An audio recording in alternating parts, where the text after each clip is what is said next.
All right. Well, thanks, Mark, for joining me. Um, this is episode number 2 of the Terrence Williamson Author Podcast, and we have Mark with ClockWork. I'm going to butcher this. Sorry, ClockWork Junkie Podcast. ClockWork Junkie, yeah. There we go. ClockWork, fucking hell. ClockWork. That's serious professional research there, man. Thanks very much. No problem. 2 sentences in, everything gone pear-shaped. Oh, that's funny. So why don't you tell me a bit about the podcast? So why did you what got you into podcasting? Yeah, well, I started the podcast in June of last year. I had lost my job due to COVID-19, as a lot of people had done. Oh, wow. It was bittersweet, to be honest, because I planned on leaving work anyways, but I didn't know what I was going to do. I always had it in my mind to do a podcast. You know, like it's not a case of I thought I have important things to say, or I thought that people would want to listen to me, or it's just in my heart of hearts, I felt that it might be something I'd be okay at with I had nothing to back that up, you know. It was just a feeling that I had, that I just thought that I'd be okay at doing it. Now, I had prior to that, I 10 years suffered from mental health illness. I had depression, chronic depression. And since that, I'd gotten over it. And I'd used loads of techniques and loads of bits and bobs. And it's a really, really long story. But I said, well, maybe if I get the courage at some stage on the podcast, I'll mention that. I've 3 episodes in and I hadn't mentioned it once. And I just thought, look, I'm going to bite the bullet, mention that I had it, or that I have it, or I suppose it never really goes, and just start talking about it. That was episode 4, and I think it's 130 now. So it's somebody's listening, you know. Yeah. You know. Well, yeah, I was going to say, because I've seen some of your solo podcasts where you're just talking about mental health issues, and they're really wonderful. I'm really impressed by them. I actually found your podcast because I'm friends with Bernie Lamb. So you had her on twice, I think. Is that right? Twice, yeah. Bernie was one of my favorite guests ever. Yeah. She Bernie's a big believer in God, whereas I'm not so sure. I think it's impossible to know, but some people have amazing faith. And look, I think we can disagree without immediately thinking that we hate each other. Right. And if you want to disagree with somebody and talk it out, why not do it? But you don't really see that. Even on TV, I mean, you know, it'll always end in an argument. It'll always end in, like, I have no comeback to what you're saying, so now I'm going to roar louder than you. Yeah. It never really works, you know. So I'd seen Bernie on Facebook saying that, look, she's going to do a 40 days of hope and all this kind of stuff. And I said, well, look, wouldn't it be nice to get her on? And we did. We had to. The first one went so well that I was asked to do a second one, and I did. And that went really well as well. Yeah, she's definitely one of my favorites. She's actually in the Hall of Fame. Every 50 podcasts I do, I pick 2 out for a Hall of Fame. Nice. And it's just 2 guests that I enjoyed, or 2 guests that I feel gave me the most. And you can tell that before the podcast, during it, and after it as well. And she's one of those for sure. Yeah, that was a long time ago. Yeah, it was. I messaged her to see if she wanted to come on for another podcast of mine as well, because it was a really enjoyable conversation. Like, I myself am religious, but I tend to agree with more of atheist arguments. So I'm in a weird place, because there's back, I guess, when Christopher Hitchens was big, right? I'd read a lot of his books, I'd watch a lot of his YouTube stuff, and I go, man, I agree with a lot of what he's saying. And I felt that it really helped challenge my faith, right? And question, okay, so I've been told this, but do I really believe it? Or this is what's been told to me. And so it really helped me refine it. But I really like the one with you and Bernie, because it was so refreshing to hear 2 people on opposite sides of the argument saying, this is my position and this is my position, and that's it. Like I don't even know if, like, I would, like, if like, I probably wouldn't even call myself an atheist. Like it's like I'm not the one that brought up the God story in the first place, so there shouldn't be a name for not believing in it, you know. Like, I want to know as much as anybody how we got here.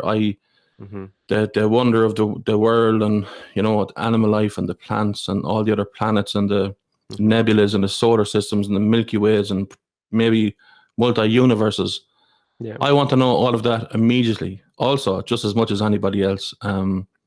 But I don't think that, like, there's so many religions in the world. It's like the whole, if you like Hitchens, you probably like Ricky Gervais as well, I'm sure. He Yeah.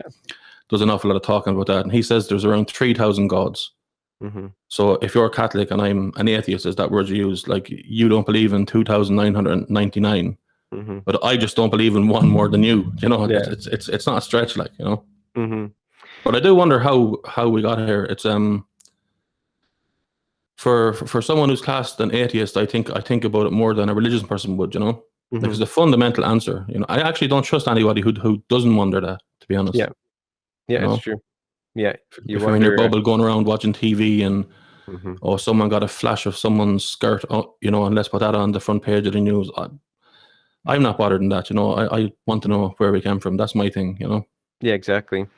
I've been really enjoying a lot of looking into it from a psychological perspective because I can't explain my religion materially. I can't explain, how everything came to be from the religious side, but I can. But I've been really diving into the psychological aspect of religion, and it's very interesting. Um, even with the gods and stuff like that, like the Greek gods and stuff like that, how they represent different psychological aspects of a person. And so it's kind of like, in my opinion, religion is this exploration of consciousness, right? So, I mean, even take the Trinity, it's, Father, Son, Holy Spirit, which again is body, mind, and emotions, if you want. Like that's a Mm, person's consciousness, right? Um, but I've been reading Dante's Divine Comedy, which is pretty light reading.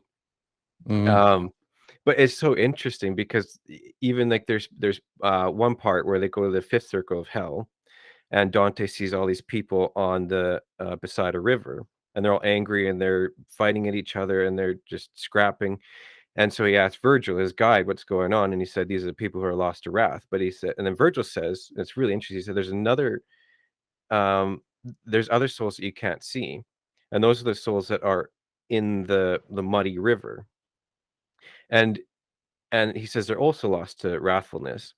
Now, in the medieval mind, wrathfulness had two sides to it, which was one which was anger, and then the other which was sullenness.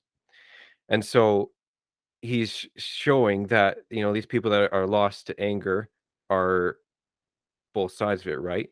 I thought, well, that's quite interesting because how many times do we create our own hell? Right? By, people you see people who are always lost to anger, whether it's, fighting with each other. People are so hot, so quick to snap. mm, And then see other people who are just sullen. And you got that idea, it's like you're stuck in like a muddy river. It's a really neat metaphor. And so mm. I'm trying to get into more exploring it that way. But Because ancient folk were clever. mhm, We think we seem to know it all now with our advanced AI, and which, don't get me wrong, that is fantastic. But they had a lot of there was a lot of clever dudes around in ancient times with a lot of clever things to say that still ring mhm, true today. mhm, Like like, I think nearly it's impossible for there not to be a religion. Like, mhm, I'm not surprised that there is one. I'd right. be surprised if there wasn't. Mhm, Obviously, if somebody dies, if me and you were brothers, and if you were dying, I'd want to know you were okay. mhm, Um, Perhaps you could look in on me time and time again. Of course, mhm, that is the most natural thing in the world. But because you want it to be true, mhm, doesn't make it so. right. There's no evidence at Mhm, all whatsoever. I had well, I told a story on the podcast with Bernie. I can tell it now. I don't know if you want to go down that road, but the one where, like, now for an atheist, supposedly this is a story I shouldn't be telling, but I kind of had a dream one night. If I sound like Martin Luther King now, but it's the less it's the less known I have a dream story. But Yeah. I, I had a dream one night that I was in space. I was in the universe. I was just looking around. There was nebula and like fucking gas clouds and Mhm, galaxies everywhere, and I like it was as far as the eye could see, but I could see it all clearly. mm, And it's a dream, so you can essentially do what you want, anyways. But mhm, I had noticed in myself that I was a ball of light, so I'd no eyes, no legs, no arms, no mm, body as such, like no I couldn't speak or I couldn't hear, but I could hear and say everything I wanted. It was the strangest feeling in the world. I could feel everything at once and see everything at once. But yeah, I wasn't looking at anything. So that dream was weird enough, but I had noticed little sparks of light coming towards me, kind of balls of light, as I was one. And I had recognized one of them in the dream. And it was my best friend who had, not that long prior to that, passed away in a car crash. And I thought, like, none of this surprised me at all in the dream. It all felt like the most natural thing in the world. But the one thing that did surprise me, I said, why isn't he leading the charge? You know, if they're all coming. But somebody else was, or some other ball of light. And as that got closer to me, I realized that I knew that ball of light more than anyone that had ever existed or could ever exist. And I knew everything about it. And it knew everything about me. And I remember them kind of saying, like, we haven't seen you in such a long time. How are you? And I was saying, like, you know, this is unbelievable. Like that, when I was down in my human body, I felt so, I just felt fine. It felt so natural. I felt like that was the way, but I realized now that it's not. This is the way. And just the dream went on what felt like for months. And I woke up the next day. And I kind of just forgot about it. And it's not really a thing to forget about, because it was so profound when I think, especially when I started suffering from depression. When I made a decision to try to get better, that kept coming back into my mind. And I don't know why. I don't think it was a sign. I don't think it was God warning me that I don't think any of those things. I don't know what it was, but what I'm telling you happened the way it happened, no other way. I didn't make up anything. I probably left stuff out because I can't remember it all. But like, if somebody who was tending to be in a religious frame of mind, that's proof of God straight away, right there. Right there. Yeah. You know, but just so because I'm not, it's not proof of God. It's proof of something. Yeah. Well, I don't know what that is. Yeah. I was hoping you'd tell me here today. That's the big reveal for podcast 2. Yeah. And I wasn't on hallucinogenics before anyone sends you that message. I think it means you have 39 days left, Mark. Yeah. Oh God. Let's make them a good one. Yeah. Are you okay speaking about your mental illness? Do you want to go? 100%. I speak about anything. Perfect. Yeah. Awesome. So I thought I'd go into a bit of the backstory. So when were you diagnosed with anything? Did you notice when anything started happening? Yeah, well, nature. All of those things. Yeah. I wasn't in a car crash. I wasn't sexually abused. I didn't have a bad childhood. Nothing. I had an average childhood, the same as everybody else. Big truck going by outside now, typical. But you probably can hear that coming in. And I found myself growing up very disenfranchised with life. As in, you know, people were like, if we go to the God side of it, nearly everyone I knew believed in God except for me. So if a child went missing anywhere, say down by the woods, they'd get together and have a prayer and hope that God will help them. Whereas I'd be out looking, and I couldn't understand how their brains couldn't just go looking first and stop praying, because that will not help. There's never been a shred of evidence that would help. Agreed. So that side of it, and then I thought, well, how can I trust these people if they're mad enough to believe in this nonsense? And then I was thinking also on the other side of it was like all the badness going on in the world. You know, children starving, people being raped, people being, you know, and like people worrying about like America's Got Talent or X Factor. You know, who's going to win? Like, I mean, let's get perspective here. And I just felt myself being nearly isolating myself from society. When I done that was when I realized maybe I have depression. I probably had it all along, but I just didn't know. I don't know when I had it. I don't know how it came. I remember being in an apartment one time and going up to the bathroom to put some water on my face. I looked in the mirror and I couldn't even recognize myself. And it was just that for a period of years, I was in constant pain. So it wasn't a physical pain. I was never sad at any stage. I would never felt sad or felt like I wasn't good enough or felt down or felt that someone was better than me, or those things never crossed my mind. It's a disease. Depression or mental health is a disease. It's a, like, if, for instance, and I know this from talking to people on the podcast, if you were sexually abused as a child and I'm using that subject because that's the worst subject you can talk about, in my opinion. Mm. If you're sexually abused as a child, the sexual abuse isn't depression.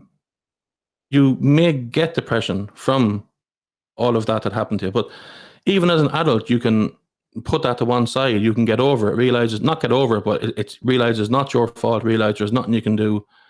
You can put it there and start living your life. And I know loads of people that have done it, but that doesn't mean that the depression is gone. The depression is something different altogether. And people need to start realizing this, that it's not like today I feel down, but tomorrow I might win €5,000 or $5,000 on that lottery. So now I'm happy. No, you're not happy. You weren't down in the first place. You weren't sad. You have depression. It's a disease. It's like if I'm hang gliding, I fall down and I break my 2 legs.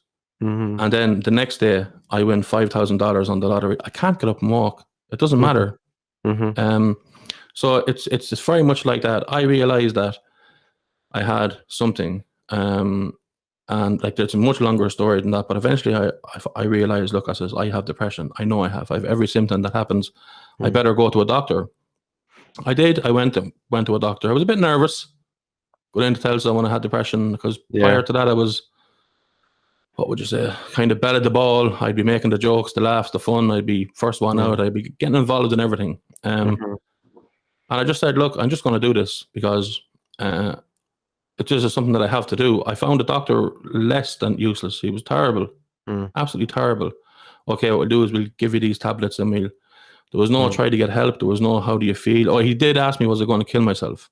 And I said, well, I wouldn't be in here asking for help if I was going to kill myself. I came in on my own to tell you I had depression. I said, you've offered me tablets and nothing else. I said, you are useless. Wow. So I didn't take the tablets. I went out and booked with a different doctor. Who was my doctor to this day. Why this person was different, you know.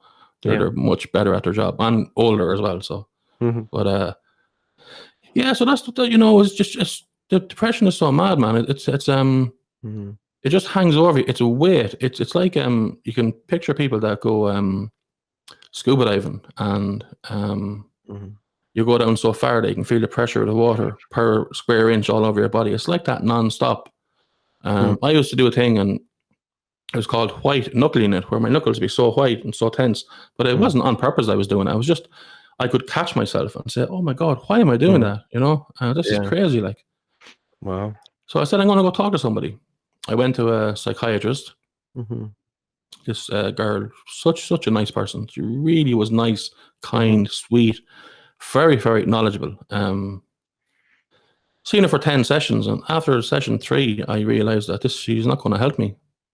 She's just not going to help. She never had it. She does not, although she is all those things I said, she doesn't know what she's talking about. She never had it. It's only case study what she read. It's only, she never had it. You know, it'd be like, you know, again, you breaking your leg, explaining it to me, and me thinking I understand exactly how you feel. Then you breaking my leg. Now I understand how you feel. But up to that point, I don't, you know. Right, exactly. I realized she couldn't help. And I said, I'm going to have to get myself better. And that was a fucking nightmare. You know, even at that time, I didn't turn to prayer or God or anything. It never crossed my mind once that it would help in any way. In actual fact, it would have hindered me. Because I'd be waiting for somebody else to help me, you know. So it's really, really nasty. But there's one time I remember particularly, I was sitting down. This is after years of bad depression. Absolute years and years, you know, the minutes rolled into hours, the hours into weeks. It was just chronic for months and years on end with no let up whatsoever. I remember sitting down thinking, like genuinely thinking and getting a feeling from, you know, from the top of my head to the bottom of my feet, thinking, this is how people kill themselves. I understand completely. Luckily, like that, I decided, no, I won't do that. Not because I'm cleverer than other people or I was so strong or I wasn't strong. I was the weakest I've ever seen any living entity in my life at that point. And even to this point, even a newborn child has more about them than I had at that point. I was so weak. I was so everything. Now, here's a story that I tell. If you had come in beside me that very day, I said, listen, Mark, my name's Terence. I feel exactly like you. I'm going to kill myself now. I would have said, no problem, brother. But, you know, off you go. I wouldn't have tried to stop you.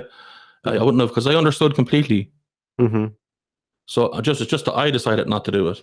And I said, look, this is never going to get better. It's like this for years. Nobody can help me. Mm-hmm. So I said, like a stubborn Irishman, I'm going to see it out. So if I live to be 100, I'll just try to incrementally make it, 1/20th of 1% better every couple of days. Right.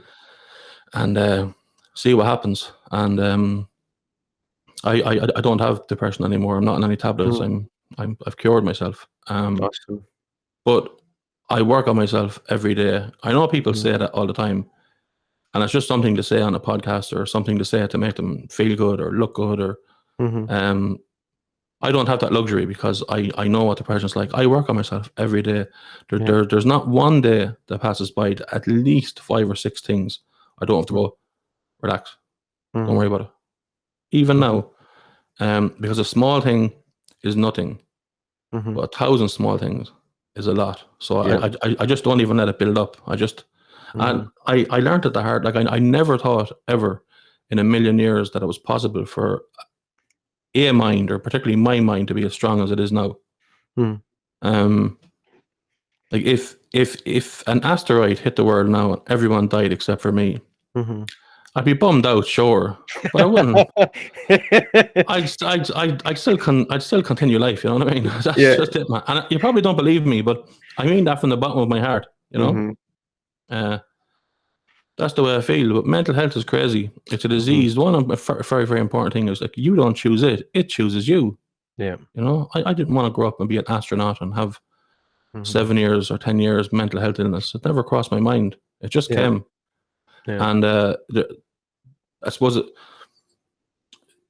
one big thing about it is that an awful lot of people get diagnosed with depression or mental health, or they diagnose themselves.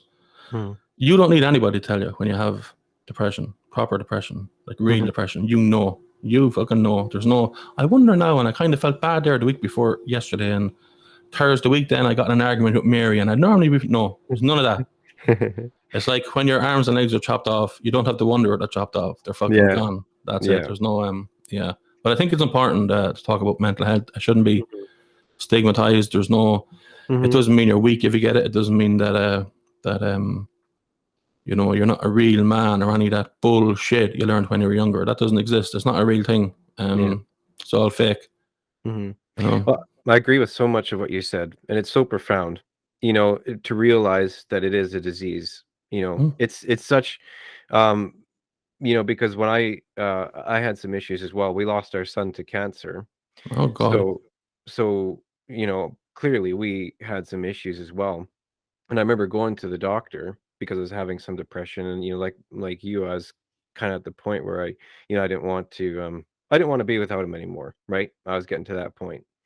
And I remember going to the doctor, and speaking of useless doctors, and he just wanted to give me pills.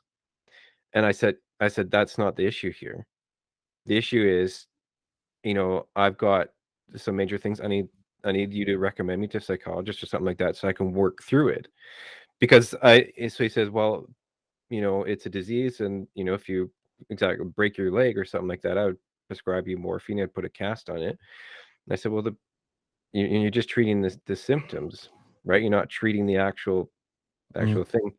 So I ended up going to a few psychologists, and bless them, they're really sweet and they're really nice people. But just like you were saying, with your psychologist, she didn't go through depression, so she didn't know how to bring you out of it, really. And so there's a couple that I talked to as well that, one of them, her son had a lot of health issues, so she understood a bit.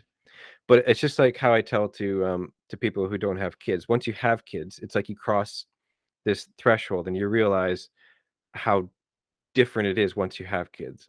And it's the same thing when if you're in my position and again you lose a child, you're at that position where you realize just how shitty it is, right? And you can't explain it adequately to someone until they actually experience it themselves. Like, I can tell you what it's like to have a kid, but until you have a kid yourself, there's no way to know. And it's the same thing, in our position. But it's in the same spot where I saw 3 different psychologists. One, she was really good. She was she was really interested because I like to know what's going on inside. I'm a very practical person, right? So it's, going back to you saying with like the prayer meetings when they'd go and pray instead of going out to look, I've always been on that side as well, which is kind of where I'm in that weird mix between religion and I don't know if it's called anti-religion, but I believe God exists and all that. But again, my first thing is not to pray. My first thing is to act, and then oh yeah, God's up there. It's not a very good Christian thing in me to do, um, but yeah. So with those, yeah. So I wanted someone to go inside and go inside my mind, tell me what's going on, tell me what needs to happen. And there were some interesting things that I found out about the brain that helped me quite a bit. Once I understood the practical side, it really helped me move forward and understand that it's not just me being weak or me being unmanly or anything like that. It really was that there's a physical change. Depression and all that stuff is a physical thing. It's not a mental thing, right? It's something that's physically going on. And so what I found with people like PTSD or trauma was the hippocampus shrinks and the amygdala enlarges. And now the amygdala in the brain is basically they're both the emotion center, but the amygdala is what watches for incoming emotions, right? So the amygdala is enlarged, so it's like constantly on red alert, right? And the hippocampus shrinks, so the emotional output stops, right? So what happens is, I get this all the time at work. People come up to me, how many kids do you have? Right. And so immediately I just shut down, right? Or I say, like it happened the other day at work, and I try to be better, right? I try and face the suffering. I try and because I found that's what helps for me. And that's I'm starting to go back to church quite a bit more because it's facing the suffering because I'm pretty mad at God. I'm not happy with what's been happening with our life, and he because I was raised charismatic, where the understanding was that God's in control of everything. So it's what the fuck happened there, right? Yeah. Um, If he's in control of all the good things, he's in control of all the bad things. So while he might have helped your auntie's friend's brother find their engagement ring, he also gave the child in Africa AIDS. There's no in between. So yeah, no, if that God does exist, I don't want to go there anyways. It's not a nice place. And I agree with you on that because that's a really hard thing to wrap your head around. That's a really hard thing to understand. Now, the classic charismatic, or I shouldn't drag the charismatics under the bus, but that's where I grew up. So, but I guess the classic thing was that man is fallen. But I mean, it's a hard one to explain. It's a hard one to understand. It's a hard one to accept. But from my perspective, like religion and Christ is the only chance I have to see my son again, right? And that's the I only don't know thing. if that's true. Yeah. Yeah. Why would that be the case? Because if Christ and Christ's story is real, that means that there's a heaven, and eventually, presumably, someday you'll go there and spend eternity with your son and everybody else.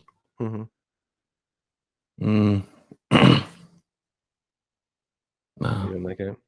Nah, nonsense. I don't think that absolute nonsense. I don't know. I'm not saying, like, here's where the lines get blurred for me, because like I'm not saying that you would never see your son again. I'm saying that all that stuff can happen, but not in the name of what we just spoke about. It's not like, who's to say that there's not an infinite amount of universes? Who's to say that like we don't know if your son has been reincarnated already. We don't know that if some stage you'll give your heart to save your son's life when they're an adult. No one knows anything. We don't know how we got here. We don't know how gravity works. We can't even measure love. We know nothing. We think we know everything. We know absolutely fucking nothing about anything. Anything. We think, it was like, what was it, in the year 1901, somebody said everything that's to be invented has been invented. We really do not know anything whatsoever. Is there life on other planets? Is there intelligent life? If so, how plentiful is it? How many years are there ahead of us? Is there even do years exist? Is it just a construct that we made up? We know nothing about anything whatsoever. Nobody on this earth can tell you that, you know, your son went to heaven, and if you're good, you will go and see him again, and if you're not good, you won't. There's not a single person that you have met or will meet that has authority to tell you that. Nobody knows. Every priest who got a calling is full of shit. They do not know. Nobody knows. Nobody has an idea. You know, and, you know, I was born in Ireland, so I was born into the Catholic religion. That was lucky. So geography has a big part to play. So if I was born in Pakistan, I'd be Muslim, and I'd be into Islam. So it depends on where you're born and what your parents. It's fucking nonsense.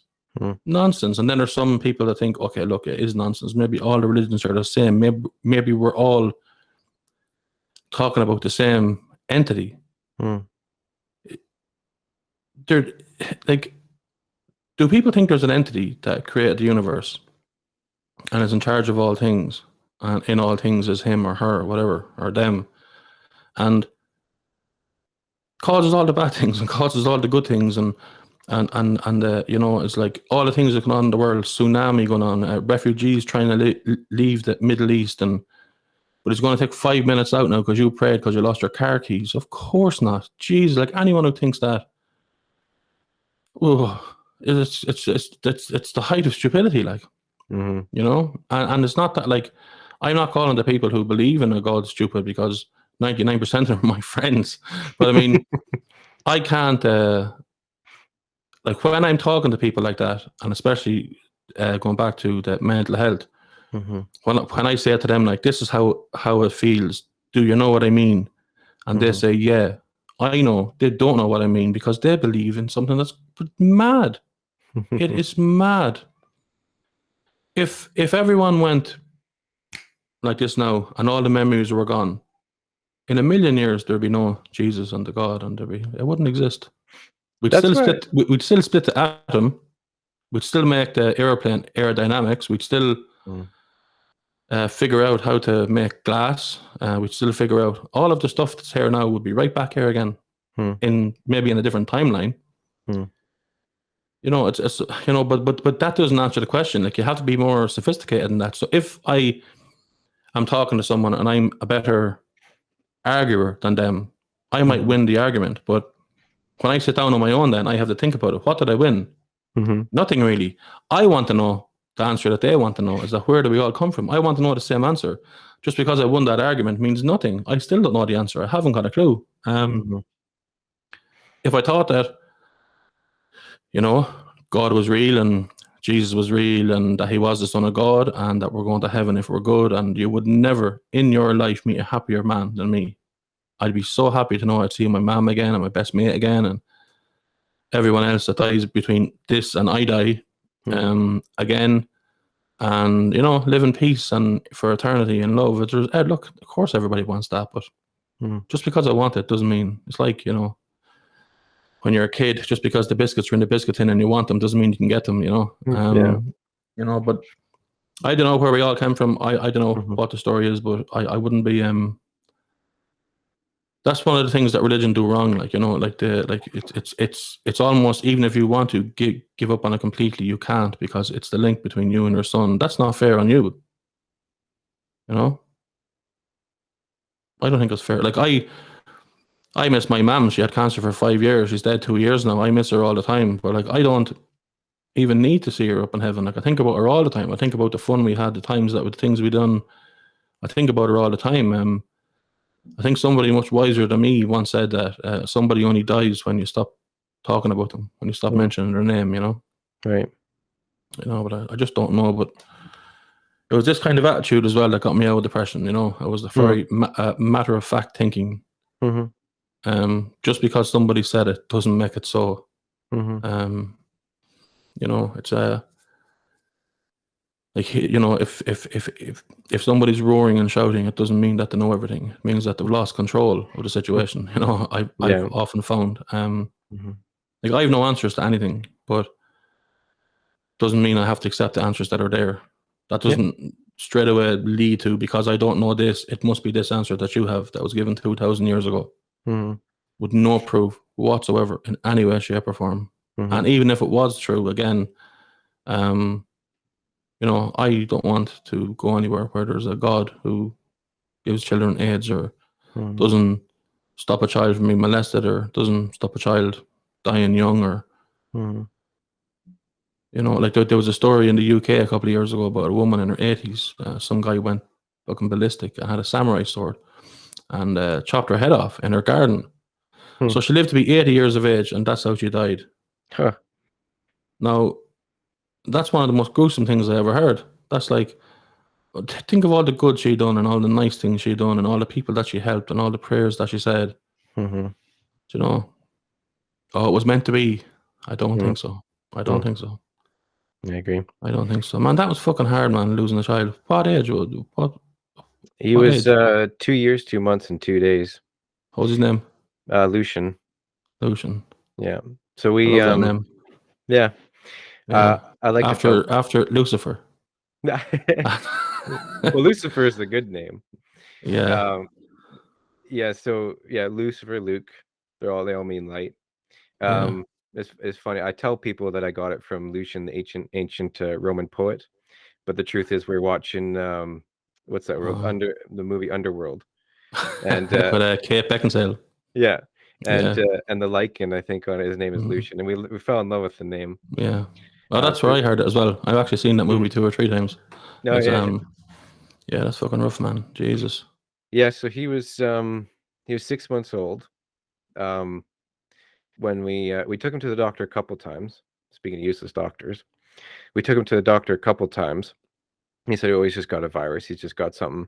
And he had some petechiae on his head, so it's like really dark red spots on his head. And what it turns out is just the white blood cells didn't have anywhere to go, right? Because they're just multiplying and multiplying, multiplying. So they'd pool in soft tissue, like on the side, like on the fat and stuff. So he's at 6 months old when he's diagnosed. We took him into the ER. I still remember because we had him in there, and my wife and I were just talking about, like, thank goodness we don't have. I remember to the day she said, "Thank goodness we don't have a child who's being poked and prodded all the time." She said that would be terrible, And then not even 10 minutes later, the doctor swung the door open and said, "Yeah, his white blood cells counts are 320. He has leukemia. The oncologist is on the way." It was just like I was so ignorant about all of it, right? So I remember asking, like, when the doctors left, I asked my wife, I was like, "Is leukemia cancer?" I just didn't know, right? If you don't know, you don't know. Yeah. Yeah. And so then Jesus Christ. Yeah. it was 19 months. He was supposed to die that day that we took him in. It was that bad. And it's just incredible to think that you didn't know how bad it was, you know. There's an incredible story because the day, like, he was supposed to die that day. He was on the operating table, and the surgeon who was doing, because That they had to day do in him, the ER. yeah, because the Okay. doctor, they took him in for an emergency. What's it called? He had something wrong with, like, they had to get it all pumped out from his kidney, dialysis, emergency dialysis. But the thing was, in my city, they don't have intensive care for pediatric. So they just didn't have the machines to operate on him, so they needed to get him up to Saskatoon. But he wasn't going to survive the 2-hour journey, right? So they needed to work on him right there. But it's just so phenomenal because the doctor who worked on him thought he was going to pass away on the table. About a year later, almost a year later to the date, my son needed another surgery. His port line snapped. So they need to get it changed. And, my son at that time didn't really care for doctors, right? Because they're always in his face. They're always poking, prodding him. But then this surgeon came up, and my son, he placed his hand on his arm. He's staring at him, right? It was so neat. I don't know if it's coincidence, just chance, possibly, but it's almost like my son knew him, right? Whether or not that's the case, but it was so phenomenal to see that. Yeah, I mean, it was an absolutely horrific experience, but I'm so glad I was his father. He is I one. can't imagine that. Like, I can't. Like, I don't even. I wouldn't even insult you with a whimsical story or a saying or anything. That's just like there's not a single thing you can say to that. It's just a thing the person has to endure, and it's for the rest of your life. Mm-hmm. There's like it's just absolutely like when my mom died. And look, it was a different scenario. She was 60, Mm-hmm. and she had cancer for 5 years. Like, they were taking out fucking bits of lung and bits of this. She had 3 or 4 different operations, and from the time she had it until the time she died was a nightmare for her. She had no peace, no. It was always in and out of hospitals, fucking tubes, Mm-hmm. everything. It was a nightmare, absolute nightmare. And when she died, I was there. We were all there when she died. There was a bit of relief on my side. I said, "Thank God," because thank God that I say thank God metaphorically. Yeah, Thank I God, understand. Mm-hmm. thank God that she doesn't have to go through any more pain, and thank God the family don't have to go through any more pain watching her. Mm-hmm. Not that I wanted her to go. I'd still like her to be here today, but Mm-hmm. yeah, it's just the cancer is a tough one. It's nearly everyone in my family dies of cancer, so I'm sure Mm. I'm going to get it at some stage. Just to be the age-old question then when I do get it. Do you go for chemotherapy or not? Yeah. I see what that does. Mm-hmm. You're poisoning yourself. Yeah. Well, I'm on the Poison same. out. I'm on the same page as you. If they give me a bad diagnosis, I say just give me pills, keep me comfortable. That's it. Because there's no, Yeah. I wouldn't go through it. There's no way. There's no way. But You've then, seen what my son did. There's just no way I'd do it. like, I agree with you 100%. But if I can just say 99 a million 9%, right? But there's just one little percent Mm-hmm. that I think that, well, that's all well and good until it's said to me. Someone goes, "Oh, listen, Mark, Yeah. just to let you know, you have cancer. Mm-hmm. There's a 30% chance that it will kill you. There's a 70% chance that we can get it out. We Mm-hmm. see it just at the bottom of your insert organ, Mm-hmm. and we will do our best to get it out." Mm-hmm. You're probably going to go, "Yeah, go on." And then all of a sudden, Yeah. we've found a small bit in your back, and there's been a few dots on the side of your neck, but they're not linked. That's the good news. So what we're going to do is and before you know it, you're 2.5 years in, your body you're shitting on yourself. Everything is fucked, man. Do you know what I mean? Mm-hmm. It's hard to know. It's just really, really hard to know. Like, it was horrible to see her go that way. Horrible, because she'd normally be up calling everyone names and, causing trouble. Like my mom, like, she's really nice, She was like from the estate mom, left school when she was young, raised children, like Right. But then she wasn't like that. Like, she was just in hospital, afraid, not wondering what's going to happen to her, making sure that someone was down to see her all the time, that she wasn't on her own. I didn't like it. Yeah. I didn't like it one bit. And I know she didn't like it. Mm-hmm. And I know she felt she was putting burden on it. She did say on a couple of occasions that she was so proud of us, how we all kind of, when the proverbial shit hit the fan, we all came down and stayed with her and done everything. And we did. But I mean, I didn't think that anything other than that would happen anyways. That didn't surprise me. But yeah, it's just nasty. It's very, very nasty. And that's why I think life is hard enough as it is. Yeah. It's extremely short. Mm-hmm. Like, if you get to be 100 years, you're lucky. Mm-hmm. Really, really lucky. And it's gone. It's like, like, okay, look, at the first 10 years of your life as a kid is long enough, because that's your whole life. Now when you're 20, 10 years doesn't seem too much, because it's 50%. And I'm 44 now. Are you really? Yeah. You don't look it. Oh no, I'm extremely handsome, but I look like this when I was 21. Like, you know what I mean? I haven't changed. I haven't changed this way, but I'm fucking growing out. It's like I'm becoming the Incredible Hulk, But like, life is so short, man. It's like just, you have to enjoy yourself. You have to enjoy life. And when I say enjoy yourself, like, oh, let's go on vacation somewhere warm. Let's have that nice alcohol, or let's have no. Stop everything. Enjoy yourself. What do you like? Yeah. If you like going into a cold room and masturbating, well, fucking do that every day. That's what you want to do. Do it. If you enjoy whatever you enjoy. Yeah. How'd you know, Mark? Yeah, well, that's it's do I have that look about me?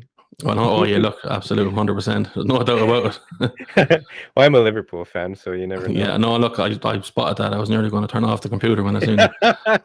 But the no, look, life is it's so short. Mhm, And it's I suppose it's well and good me saying that that better than anybody. mhm, Um, and is there a God? Is there not a God? Who cares? Like, I mean, I'm not like a guy spoke to me one time, and like, look, I'm not bigging up myself here, but he said to me, "You're such a nice guy, and you don't try to catch anybody out, or you don't try to hoodwink other people, or you don't try to take stuff away from other people. mm, You're generous, you're kind." And so what I can't understand, he said, is how come you don't believe in God? It doesn't make any sense. And I mm, said, but like if I was doing all those things because I was afraid that someone was watching me, that doesn't mean that I'm a good guy. It means that I'm clever. I'm mm, covering my own ass. yeah. Whereby if I'm doing them just because that's the way I am, I think that's better. Mhm, Like, it doesn't turn me off somebody if they believe in God or if they believe in anything else. I can imagine like thinking, oh, when I die, I'm going to go up and see all my family again. There mustn't be a better feeling. I live forever. Don't worry about anything. It's fantastic. mhm, God, imagine if that was true and you knew today. Me and you were pulled aside into a room now. Little mhm, baby Jesus himself come down and said, lads, listen, I have the scoop. This is it. Here's heaven. They're all up there. Go and enjoy yourself. mhm, Be happy. Be abundant. Do everything you want to do. You're going here. mhm, Because you'd never be sad again. You'd never, oh, well, listen, my 4 best friends were in a car crash. They were all beheaded in the car crash. Doesn't matter. I'll see them in 40 years. We'll be together forever. Nothing will mhm, bother you ever again. I'm mhm, after getting cancer. I have 6 months to live. Fair enough. Give me the cocaine. There's no problem. Like, because mhm, everything is fine. yeah. I think deep down we know that's not the case, Like, I don't know Mhm, what happens after we die. I don't know. I know it's a very interesting point there. You said when your son seen the doctor, it was like they knew each other. mhm, Like, I've been, like, even though I don't believe in stuff, I still breed it up. Like, if I think something, I try to look at lectures and evidence that's against everything I'm saying. Just I right. always do it. I just keep doing it, and it's just I enjoy it.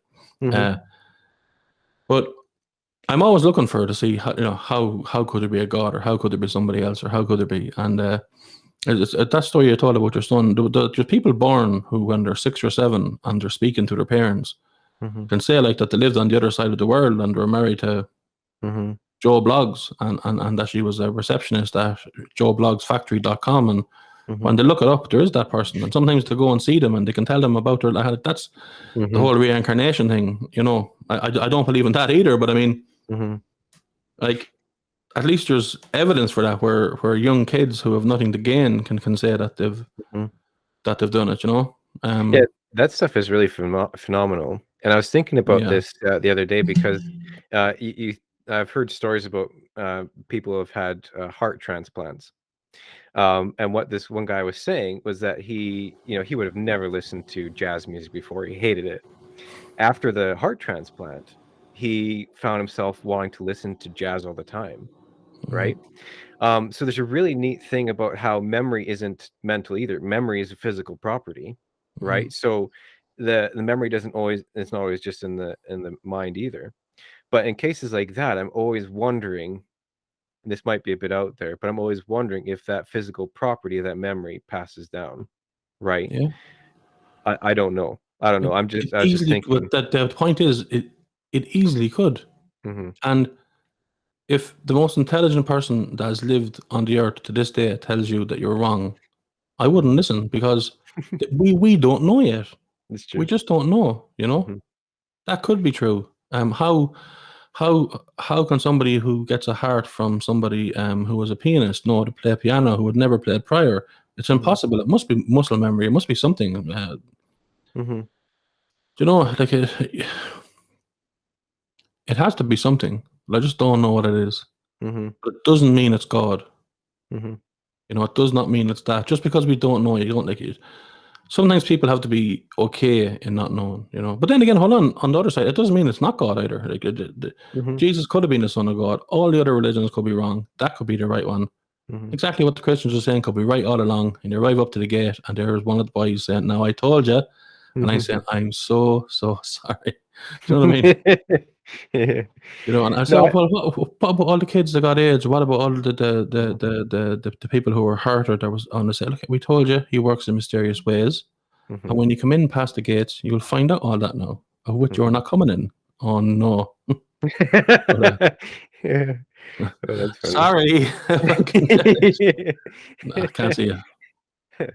Can't see it. I think it's a healthy position to take, though, not knowing, right? Yeah. Because I'm on the position with you. I don't know. I don't know that I'll see my son again. I don't know that God's real. I don't know that Jesus is the Son of God. I like to believe it. I enjoy it. I really enjoy it because I'm Anglican and I really enjoy Anglican Mass. I really enjoy it. And it's funny because me and my friend, we both grew up in the charismatic church. He's now atheist. And funny enough, he took me to the Anglican church because we're searching for different churches and stuff like that. And so he took me to the Anglican church and then he ended up becoming atheist. And that's fine. He came to that decision in his own. That's I'm behind him all the way if that's what Mm, makes him happy and all that. But I ended up going to the Anglican church and I remember telling him, I was like, even if I stop believing in God, I think I'll still come just yeah. because I enjoy it, right? I enjoy the music, I Mm. enjoy the hymns. I'm very odd that way. I've never Um, liked church. I never. no. No, it's like people tell you that a cult is bad. I, Mm, I, I remember like being 4 or 5 years old and like obviously I was small and all the adults and the mm. priest would say something like and everyone starts saying, Lord, I will out and the whole place starts that's like a cult. That's like a holding over people.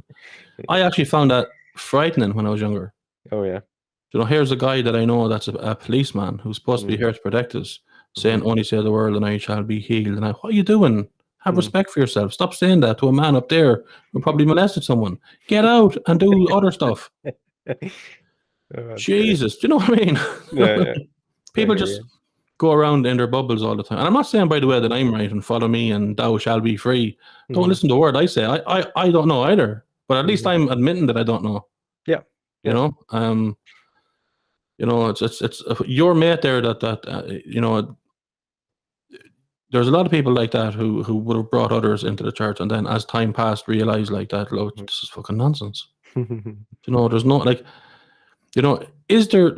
I spoke to a priest one time at a Mm, funeral, mm, and we're sitting down and we're over a bowl of soup, and I said, "Let me ask you a question." We're chatting for mhm, ages. Like he said, "Oh, do you go to mass?" Or I says, "No." I said, "I'm an mhm, absolute non-believer, 100%." mm, And I said, "That's okay." Um, and I said, like, is there ever a point in your life? And then I changed. I said, no. I said, I bet you there's loads of points in your life mm, where you're sitting down, you might have 5 quiet minutes to yourself, and you think, what am I at? What am I doing going around with a little thing like a pint of Guinness and telling everyone God's going to do this and you haven't a clue. You don't know. And you have to mm. believe it yourself. You can't get married. You can't have kids. You can't have sex. Why would you want to do that? Jesus never said you can't have sex, by the way. No, that's true. Ever. That's At true. any stage. Jesus never said that you can't have sex. I don't know Mm, why there's racism at all. Jesus wasn't a white man. He was born in fucking mhm. Middle East, Jerusalem. Of course he Yeah, wasn't white. yeah. What the fuck? Do you know what I mean? People are Well, mad. well, there's two issues on that. The first one with them not having sex. So then the Catholic Church, they take from one of the verses that says, I think it's Paul, either that or Peter. One of them. They're talking in one of the epistles, and they say, I prefer you to be not married. Prefer, not need, not required. I prefer you to be not married, so you can focus more on the kingdom of God. What a So you're load of not bollocks. distracted. Yeah, Yeah, that is, yeah, I don't like him straight away. Like, that's nonsense. Absolute yeah. nonsense. Why would you do that? Like why would you want someone to do that? And then let's say you did that Mm, and you weren't married, you never had kids. And mm, I didn't do it, and I had 75 children and doing drugs the whole time. But both of us are going to end up in the same place. So what's the point yeah, putting you through hell? yeah. Well, I don't understand why um the church would be so strong on that point about them not being married.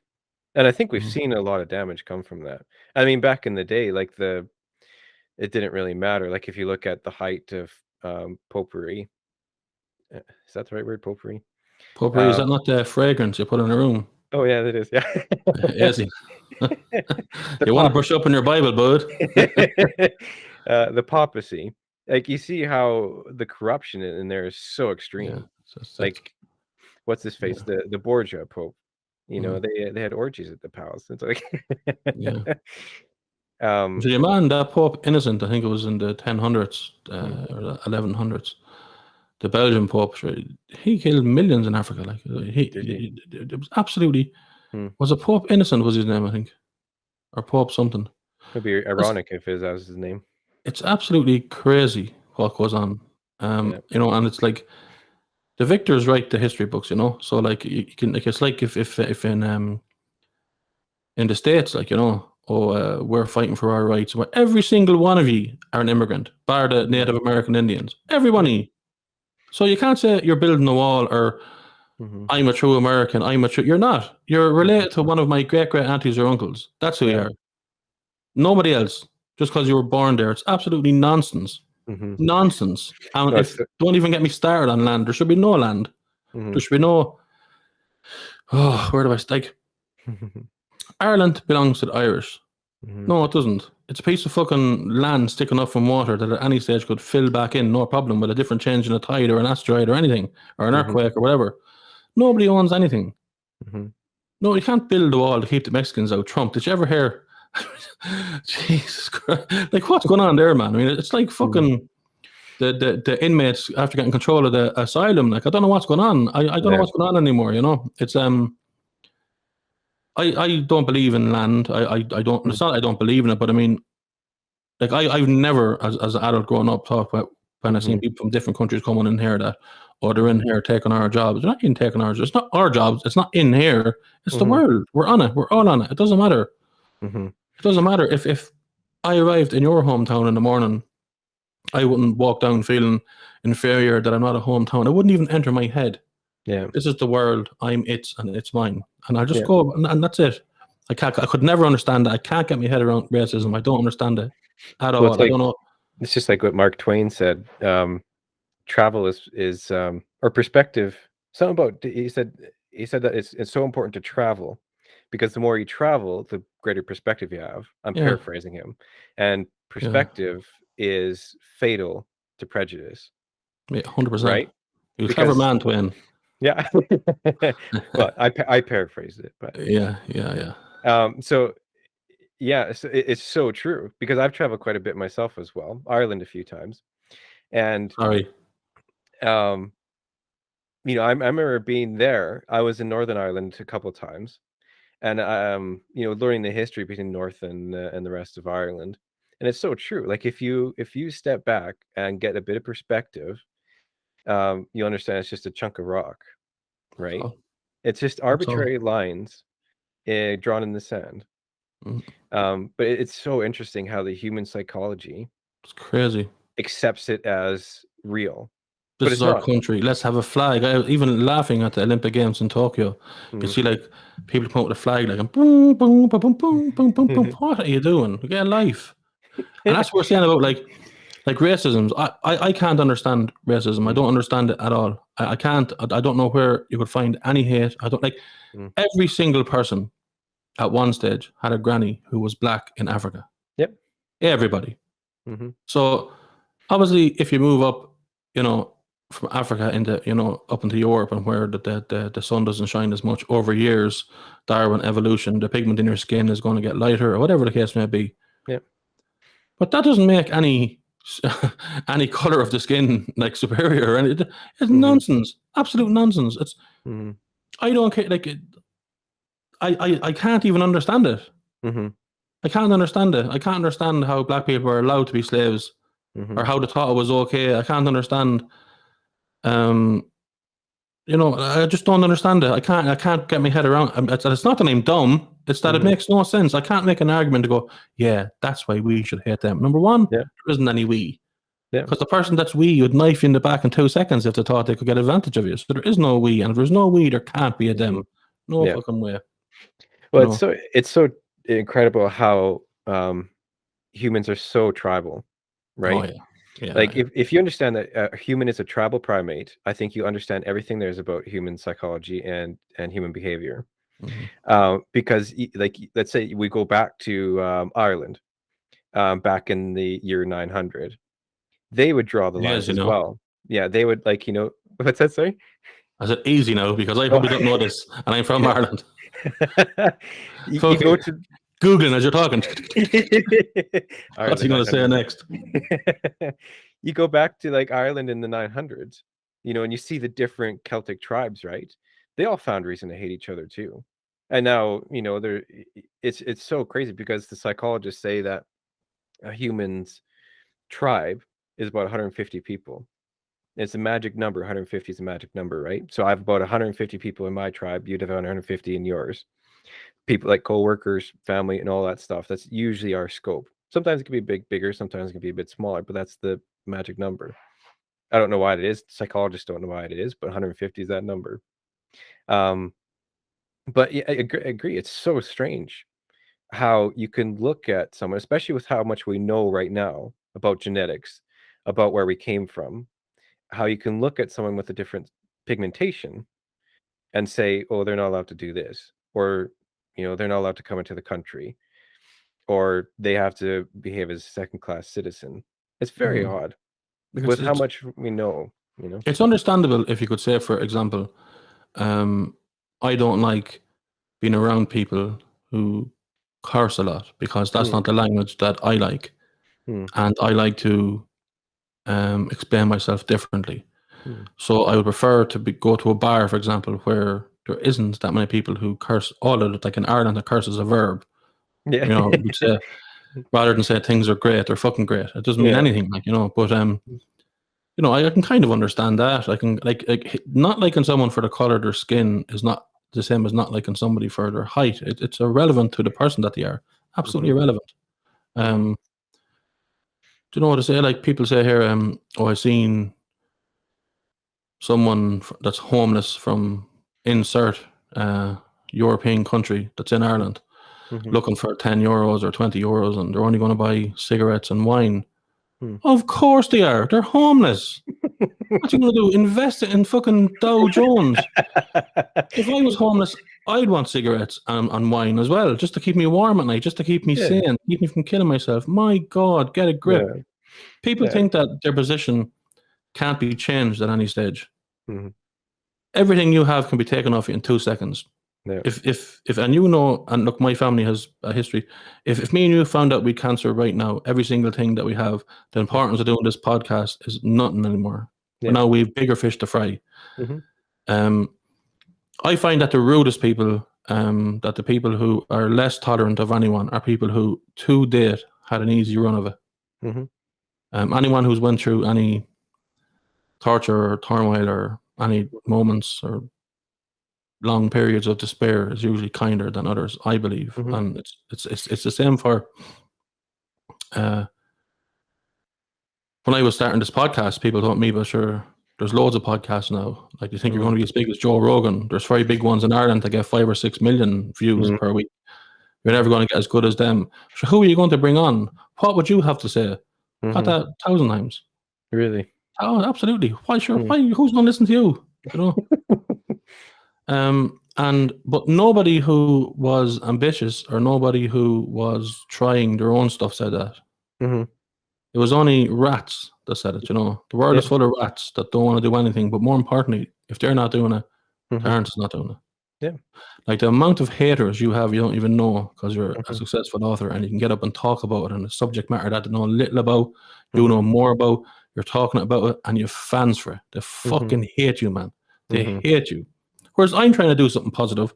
I'm so happy for you. I want your next book to be the bestseller worldwide, because I want good things to happen to you, because you're trying stuff, So it's just different kind of people out there. Yeah. But racism and religion are things that are taught at an early age. Yeah.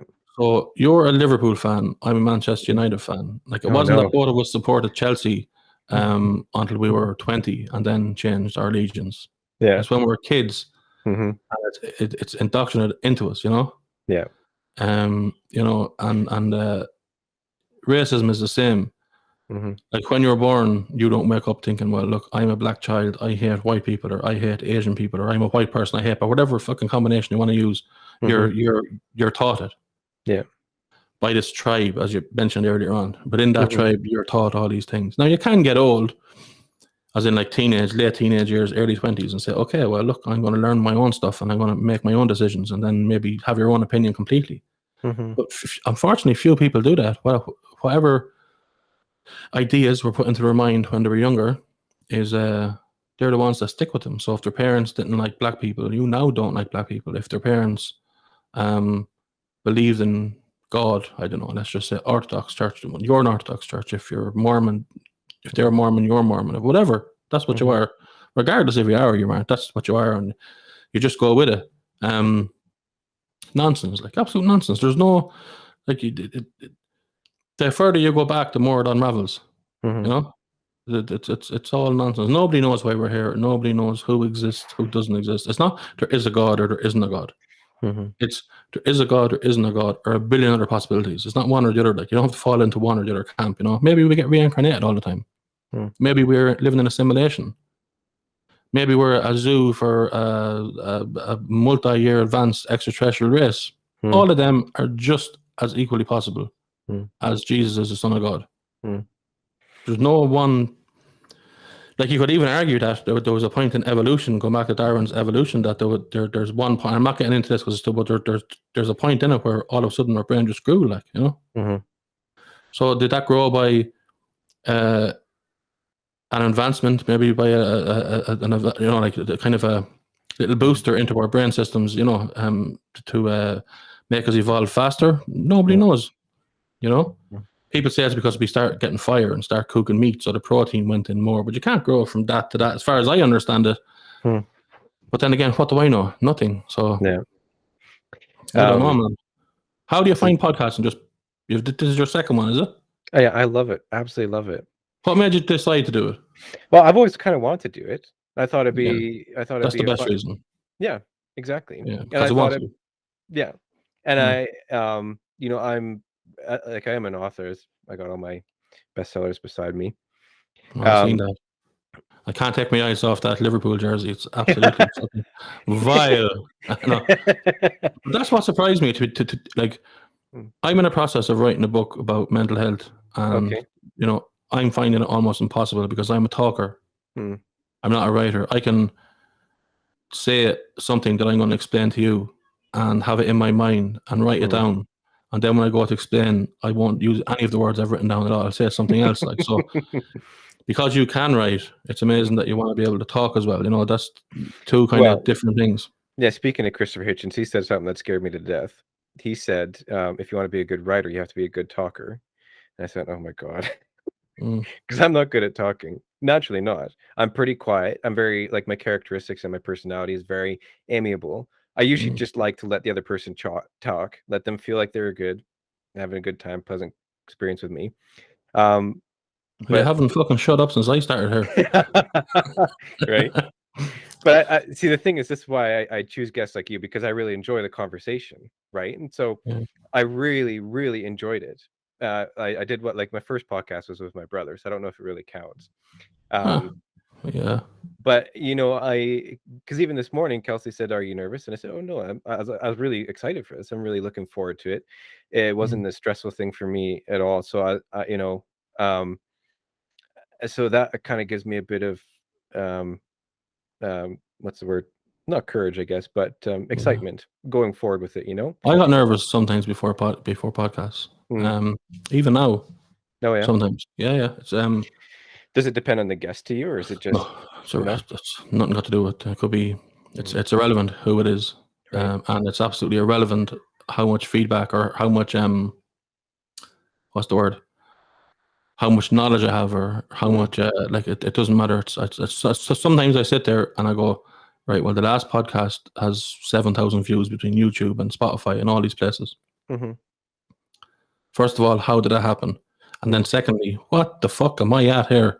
And it's usually when the person's up to invite them in, you know, I go, oh fuck, how did I get myself in this position? Because everyone has that doubt, you know, where like, you know, I'll be found out at some stage. We all have that inner kid in us that thinks that we can't do it and has listened to the people putting us down. Even I have like, he's really at the back of my mind, but sometimes he picks the head out, you know, and says, look, you're a loser, you can't do it. But You know, like for this conversation here, like I didn't know what you were going to ask. I didn't know what you were going to talk about. The only thing I knew is that I hope he knows that I'm not an author, because you know, like it would have been a very short podcast had it have been, you know. But I didn't know what you want to talk about.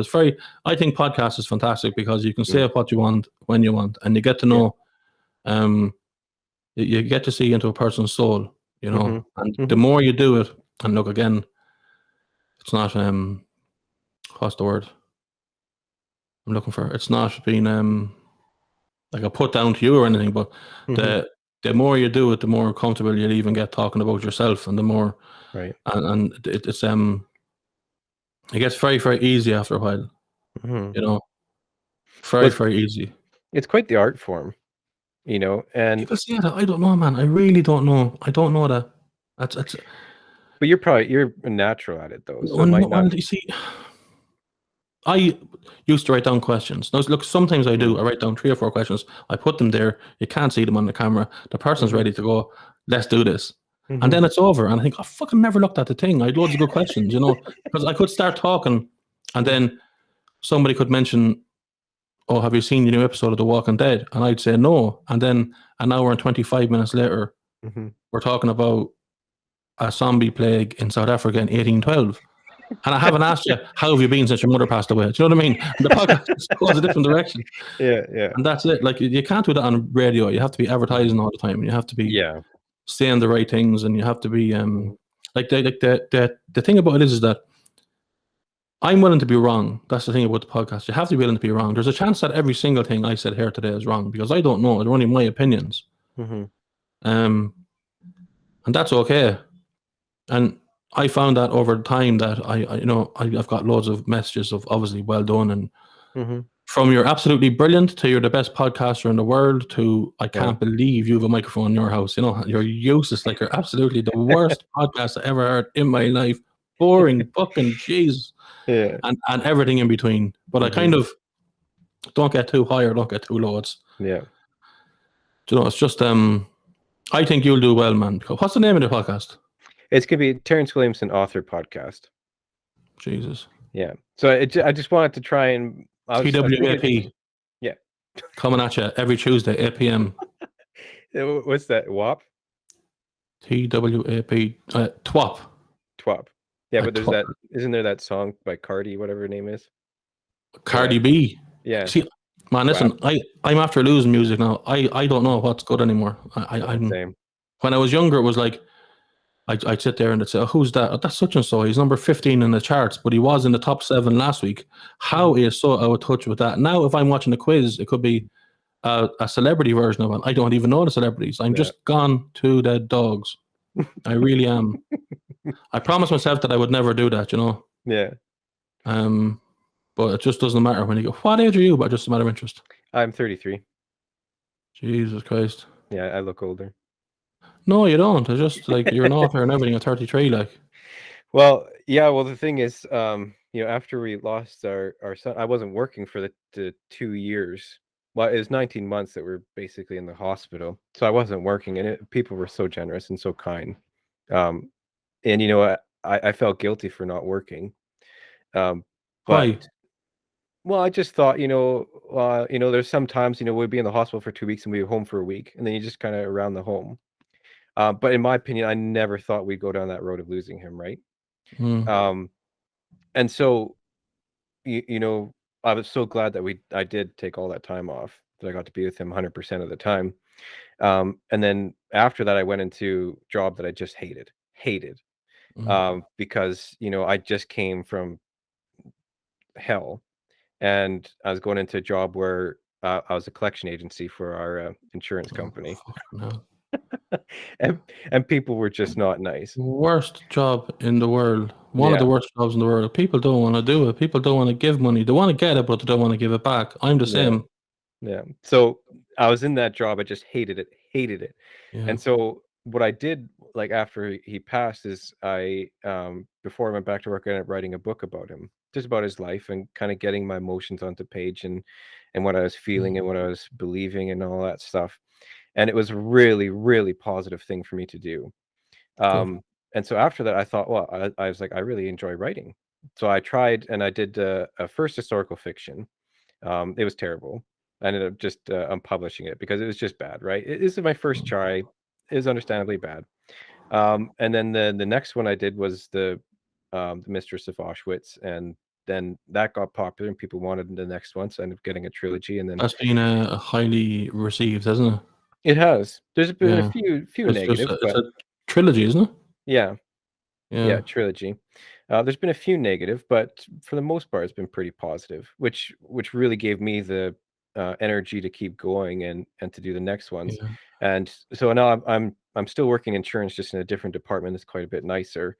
But I'm writing on the side, and maybe someday it will become full time. We'll see what happens. But what were you doing? Sorry, before COVID hit. I was I spent some time in the military back here in Ireland, but Oh, I went really? back as a mature student to college and done a degree Hmm. in quality management. So I worked in quality control. And I just, it was like everywhere I worked, I was very lucky. I met nice people all of the time. Hmm. And that was what kept me in each position for longer than I should have, because in all the jobs I was in, I was suffering from depression.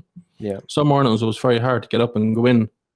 Not that I was tired or that I was lazy or it was that my body was physically so exhausted and so tired of just trying to see any light in any tunnel that it was very hard to go into work. I remember bosses saying to me like, so what we're going to do now for Q3 is we're going to try to write. I said, listen, I'm going to stop you there, champion. You're lucky I'm fucking here today, and never mind Q3. Get a life, will you? Jesus Christ Almighty! People don't realize work. Look, work has to Mhm. be done. Of Yeah. course it does. Mhm. It's nonsense. Yeah. Get up at 7:30, brush your teeth, go to the Yeah. bathroom, do whatever you're doing, get the kids ready, Mhm. make a sandwich, go into work until 5 p.m. or 6 p.m., come Mhm. home tired, everybody tired, eat fucking dinner that nobody had time to make properly, Yeah. lie down then very, very tired. Mhm. Monday through Friday, Saturday then be so tired it's unbelievable because you probably had a drink Friday night because you're so close to fucking slashing your wrists. Just have a drink on Friday. You wake up Saturday then pure fucking tired, Mhm. not too much money left after just getting paid on Friday, and you go, what is the point Yeah. of life? Yeah. You know. So on that note, I know. I mean, that's why, like, obviously, you have to earn money, man. I Mhm. understand that, but I think it's if not that there's a narrative to this podcast. I can't even remember what the first question was, but if I want anybody to take anything from this, is that like, is look after yourself. I think is the important thing, and I mean that from. Like if you don't listen to anything else I said in this podcast, and hopefully you didn't, do listen to this. Take care of yourself. Put yourself first at all times. Mhm. Do things that make you happy. Mhm. And that's it's very important what makes you happy. Mhm. Um, like I don't care what anyone else thinks of me or what their opinion is. And if you asked me when I was maybe 18 years old, I would have told you that as well. Mhm. But the level of not caring that I'm at this point in my life is just it's I don't possess the vocabulary to say it. Like it's not that I don't care, it's that I don't even it does nothing to me. It does like it doesn't and I want everyone who's a nice person to get there because people will always put. It's like you said that I said your book got a good response, which it did, or else you wouldn't be doing a trilogy. Oh yeah, but some negative. You can't please everyone all of the time, and why would you try? The bottom line is, if you're writing this, write it that you enjoy and think it's good. That's Mhm. it. I do my podcast and the way I like it. But Yeah. no, just look, fucking mind yourself and be happy, guys. That's the Mhm. thing. If you can, just do what the stuff that you want to do, and I don't mean selfishly. I mean Mhm. mind yourself. If something feels wrong in your heart, don't do it. Yeah. If you're pressured into doing something, or if you have to do something because somebody else really wants to do it, but it's not going to be good for you, don't do it. Mhm. Well, that Yeah. person then will be annoyed with me. Who gives a fuck? Yeah. Life is so short. It doesn't matter. Well, they Mhm. mightn't talk to me again. Go, fine. It's one less Mhm. person I have to interact with. Oh, it's so true, Mark. It's so true. Because I mean, yesterday I was having some trouble. I was writing the new book, and I was reading it to my wife. I'm going, you know what? This is how a real author should write the book, and I'm not doing the real way, right? I'm doing the way that I want to write it. And so in my head, I'm going, you know what? Like it's just bothering me. And so I was like, well, I should be following the path of what a normal writer should do. but I don't want to do that path, right? If I wrote that book that I, by all standards, I should be writing along this story arc, I would hate it. I'd find it so boring. And so what's the point of me doing it? Like I'm on this Facebook page. It's been such a good resource for me and for any other authors out there. It's called 20 books to 50K. So 20 books to 50K. And it's such a good resource because there's so many different things on there. But every once in a while, some people post their success stories.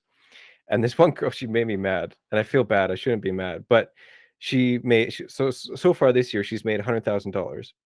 Basically, no advertising. She does a lot of street work, so she goes in and does a lot of book signings and all that stuff.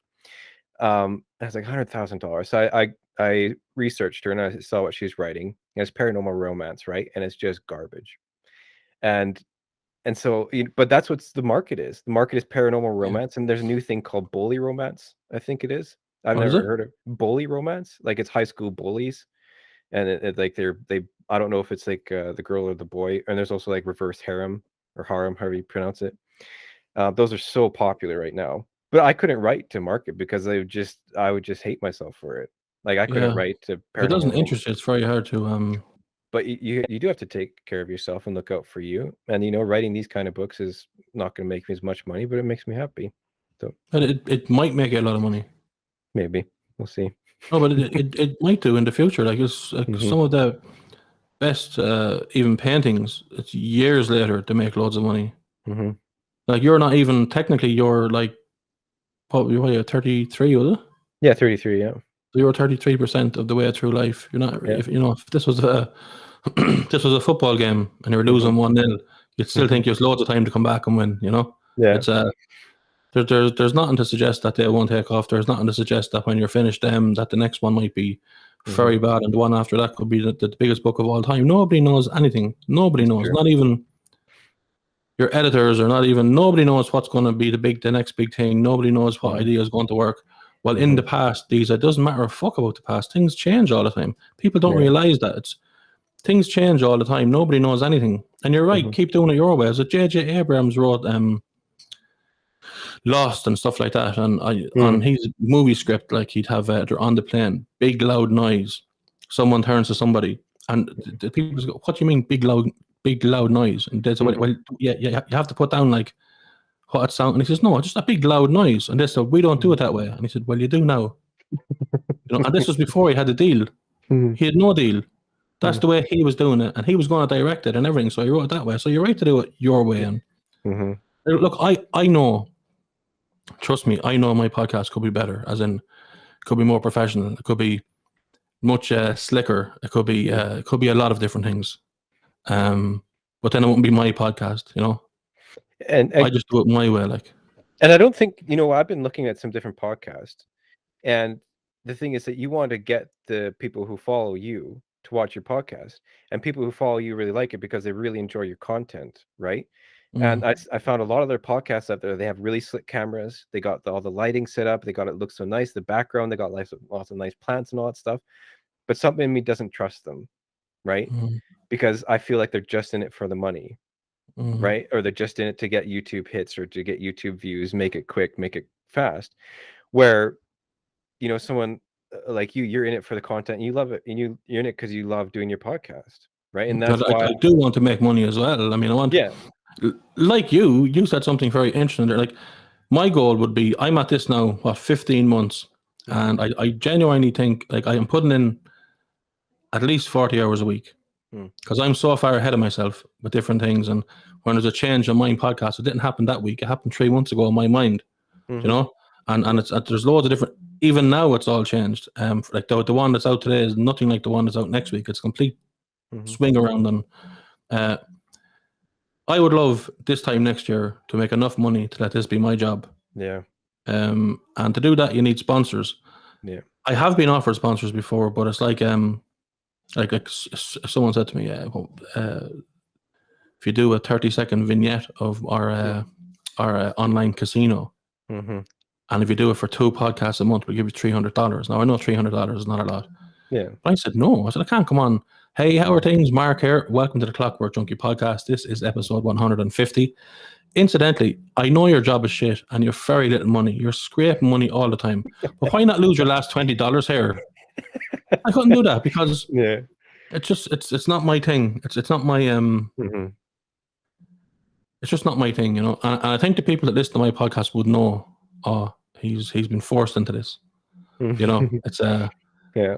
that's what I think. Like the my podcast is about mental health. It's about Mhm. but it's about everything. Like the one I've out today is about mental health and mental health only. It's 27 minutes long, and it's me giving a rant and a rave of what to do when you have mental health issues. Mm. It's a no-nonsense one. It certainly won't be for everybody, but it's Yeah. the truth because I've had it for 10 years and I know. Mm. But the one next week is a comedy one. Mm. You know, we're talking about like different sex stories and different sex, and it's fucking funny, like, you know. But why can't you do that? Well, do you know why? Because you have to have a narrative of your podcast. You have to stick to one thing every week. And if your thing is mental health, well, listen, if people about mental health issues listen to my podcast every single week about mental health, why not do something funny? Why not have an author on? Why not have someone on singing a few songs? Why not Yeah. have someone on that, now that the viewers know me, have someone on that completely disagrees with everything I've ever said, but can back it up? Perfect. That's like gold dust to me, you know? Yeah. Yeah, I like so all the guests that I have coming out. I've got another one from Ireland actually. I'm not sure if you know her, Claudia. She does like some of the Mad Camp Ireland stuff. I'm not sure if she's in Athlone as well. You're in Athlone, right? Yeah. Okay. So anyways, I'll be talking to her, and then I'm talking to an editor on next Saturday as well. And it's quite fun because I like pulling in all these different people in artistic worlds or different medias, because there's an underlining thing that's similar between all of them. The one is that at first it sucks and there's a learning curve. Like take for guitar, for example. It took me 3 months. I taught myself. Those 3 months were hell. Then once you get past it, it's just downhill from there, right? Yeah. And it's the same thing with writing. Like the first time I wrote historical fiction, it took me 2 years. It was just brutal. I was slow at it. The next book took me a year and a half. The next book took me 6 months. Now the next book after that took me 4, and it just keeps going quicker and quicker because you get faster in it. Same with your podcast. Like you get to, from what I learned when I did the first one, I found out which media I wanted to use. When I pulled it off, I figured out how to use the editing software. And at first it takes forever, but then you kind of get to it. So there's that underlying thing between all the different artistic things. So anybody listen to this, I would like to just encourage them that, it's not because anybody who does something is good at it. They all suck at first, right? There might be some little bonus to there, like you're good at talking, for example, and you like doing that. So you got that edge there. But that wasn't always the case. For instance, I had a stutter all of my life. Oh, did you? I could barely talk when I was in school. I was like a machine gun. Yeah, 100%. Wow. Even in early 20s was the same. It only recently, I still stutter in the podcast sometimes. Not sometimes. I do it often. Wow. Yeah. I've never noticed. What? So I haven't got that going for me at all. That's like, but the only thing about it is it's not really on my mind. Yeah. Because if I do stutter, I don't care because people stutter. I'm one of them, you know? It's interesting you say about doing stuff there because like I edit all my videos now and I can do throw-in stuff and all that. And I had someone contact me on LinkedIn and say, what software do you use? I said, no software. I have all apps on my phone. I learned myself. Like I didn't. Yeah. Now, in fairness, sometimes it looks like I taught myself, but other times it looks sick, you know? But I just don't put the time into it because like I do it and it looks good. Okay, that's passable. Yeah. Done. Next thing. And that's it. And let it be good. Let it be yeah, the graphic that you have at the beginning of your videos is really neat. I really like that. Yeah, that took a while. I've like that was longer. I brought it down because people would like it there was a 30-second intro and then like people might turn off at minute 29 or because they don't know what it's all about, you know. Yeah. So I brought it down shorter and I still don't know. Look, I don't know what the right format is. I don't know what the right background should be. I don't know which guests are the best. I don't know what I've said over and over again that people are sick of. I don't know what they want me to say more of. I don't know anything. But you will not have a success. What I do know is you will not have a successful podcast if you're not consistent. Yeah. Every Monday, hail, rain, or shine, my puss is on YouTube saying, hi, this is Mark. Welcome to the podcast. No matter what. Yeah. No matter who and something that I learned as well is like it doesn't matter who the guest is. So you could have somebody who has like 100,000 followers on Instagram and think, oh my God, my podcast is going to blow up in the morning. Then you check 2 days later and there's 17 views. And you're going, excuse me? 17 views? What? And then you might talk to your brother for 5 minutes and it's 300 views. And you say, what the fuck is going on in this world? But it's just to get them out there, man, and get them, you know, like people will listen on Spotify, and you're probably using Anchor, are you, as the host? I'm using Google Chat, but so I'm not sure, like the host for. Oh, I see what you mean. Sorry, no, I'm for get out there, like. I don't have anything set up. I'm just going to do YouTube and Spotify. But maybe we can. YouTube's an important one because like a lot of people like walking and listening on Spotify and stuff like that, and people like my first whatever, like I don't know, 50 or 60 podcasts weren't on. I don't mind on Zoom. I find it easier, but they weren't on Zoom. They were just on an app on my phone, and like your setup here is a million times more professional than mine was when I started. But I used to put like a picture of me and the person talking and up on YouTube, so they're all still up there. Because I knew at some stage that I'd have to show that money shot on TV. You know what I mean? It was just a case of when I was going to break it out. You know. Look, I genuinely wish you all the best. I mean, I hope it goes well for you. The writing, I've no doubt you know what you're doing, but don't. The only thing I'll say to you is when people tell you that you're absolutely hopeless at it, don't listen to them. Yeah. And when someone tells you that you're the best podcaster ever, also don't listen to them. That's the advice I give you. Maybe somewhere in the middle, you know. Well, it's true. Like I've learned the most looking at the reviews from people who gave it like a 4-star, and they'd say, "I really like this, but."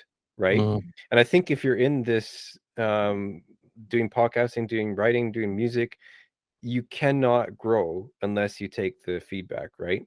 And it sucks. It does, because you want it to be perfect. But you know, there's some things that I see from technical standpoint in the first book, like The Mistress of Auschwitz, I should have done different or could have done different. And I did do it different in the next books, right? And I think that's what made the third book so good, is because I listened to the feedback. You know, the important feedback, not the ones that said, "Oh, you're shit," because that's not feedback, right? No, that's not. No, some people think it's feedback. Oh, listen, I went on the site there and gave Terence my full and honest opinion. You didn't. You told him he was shit. What did you not like? Elaborate, explain, go more into it. But that's what you'll find as well in life, is that, you know, it's people who roar and shout can't back things up. They've nothing to say. They've nothing to add to it. Whereas constructive criticism is okay. You know. I've often had guys tell me about my podcast. Well, I wouldn't do this section. I do that section because I think it'll work better. And I'd say, okay, well, look, can you just send me on? Like, give me a link to your podcast. I can have a look, and maybe it might be something I won't copy it, but I could incorporate maybe the idea. And they'd say, oh, I don't have a podcast. I said, what the fuck are you talking about then? Gobshite. Jesus Christ. You know what I mean? Well, so you're someone from Athlone is your third one. Yeah. So you fucked up big time here, man, because it's all downhill now, man. Yeah. Do from Athlone. It's just like you know, you could get Biden on next week. It doesn't matter. You know, you had the creator and host of the ClockWork Junkie on your second podcast. That's like you know, that's like CM Punk coming back to AEW or something like that. You know? But, if you know, you know that one. Yeah, I honestly think you fucked up. You've after peaking now on podcast 2. It's all downhill from here. It was a good run, and I want to notch it. Oh, that's great. Well, I appreciate you coming on, Mark. I really do. Problem. No problem. I enjoyed it. It's nice not to be in charge of making it happen, you know? Yeah, I can see what you mean, yeah. It's just cool. Well, there's a lot of things. I didn't have to record. I didn't have to decide when we're recording. I didn't have to do fucking anything, you know? Yeah. You won't have to edit after. I don't think I'll have to edit this one after either, really. There's I'll just pick out a couple of things, like you said, to advertise. But I'm edit free, man. That's, you know what I mean? You have to read it. No edit, one take, bang, gold. Can you imagine? What a load of shite. That's fun. Go on, I'll let you go. Oh no, sure, it's your podcast. Sorry, go on. Yeah. I let you go. Fuck, I'm getting ready to turn it off here. All right. Well, I'll stop the recording here. All right. All right, Bye, good. everyone. Thanks for tuning in. Bye bye.